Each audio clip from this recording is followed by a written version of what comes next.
What is it about war? You're certainly recognized as a journalist that has covered a lot of war activities and presented those to us. What is it that motivates you to cover that? I see the media as a great force for peace in the world. Unfortunately, it has been misused, it has been abused, it has been manipulated. We need a media that builds bridges, doesn't advocate for the bombing of bridges. We need a media that is a forum for people to speak for themselves, or we tell their stories until they can tell their own. That is a media that builds understanding between communities. Media that when someone is blacklisted, their voice can be heard. When someone is imprisoned, their story can be told. When someone is sick, we can talk about the circumstances of their sickness and they can express how they feel.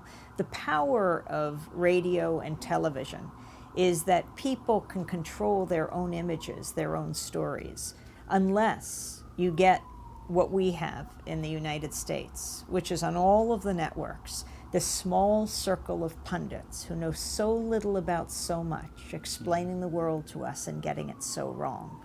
That has to be challenged. That is an abuse of the airwaves, and the airwaves are a national treasure.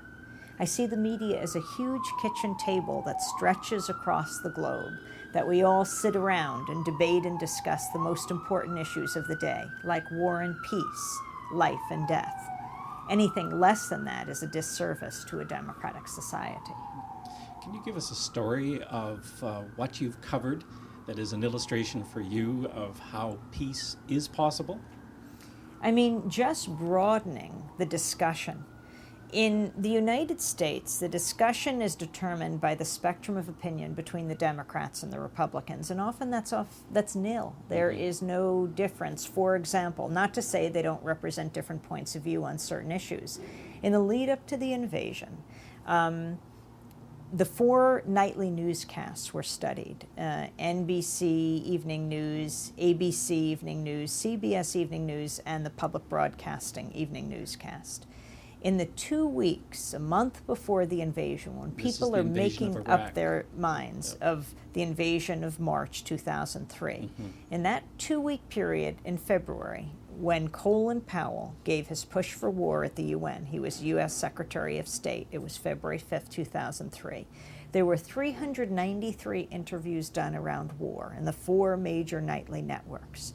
393 interviews, only 3 were with anti-war leaders. That is no longer a mainstream media.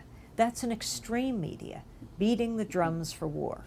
Because those who are opposed to war, those who are opposed to torture, are not a fringe minority.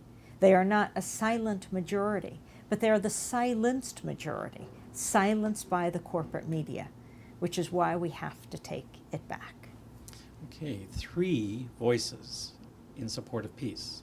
That's a lonely number when you compare it against the 390 that are supporting war. What motivates you to be part of that minority?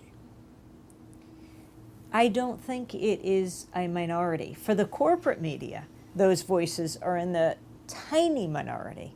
But in this country, it really is the majority.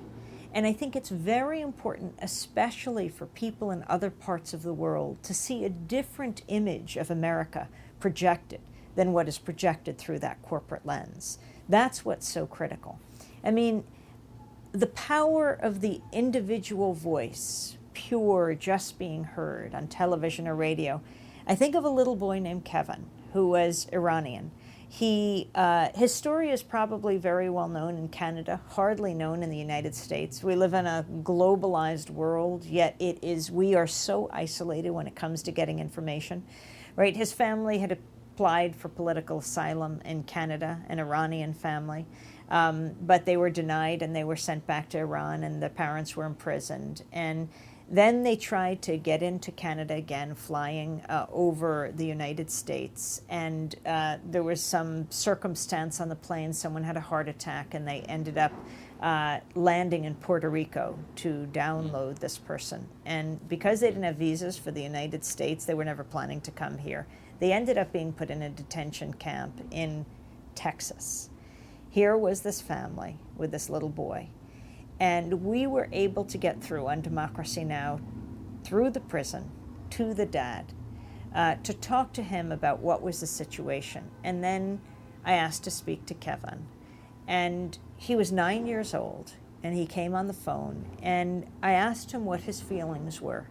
And he said he wanted to be free. He wanted to go home to Canada.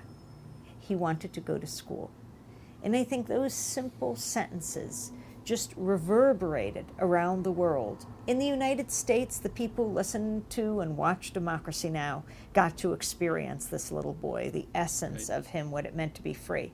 But in Canada, the audio tape, the video was picked up, and it was headlines in Canada. It was played all over. Ultimately, the Canadian government allowed the family to come back to Canada. And I think the purity of that voice, uninhibited, unfettered, unembedded, opened the door for that. And that's what media should be. Media should be liberating. Media is a great force for peace, because through the media, we hear people speak, whether it's a Palestinian child or an Israeli mother, a Venezuelan grandmother or an Iraqi aunt or an Afghan uncle. When you hear people speaking for themselves, it breaks down barriers. It breaks down stereotypes and caricatures that fuel the hate groups. You say, it sounds like my mother. It sounds like my baby.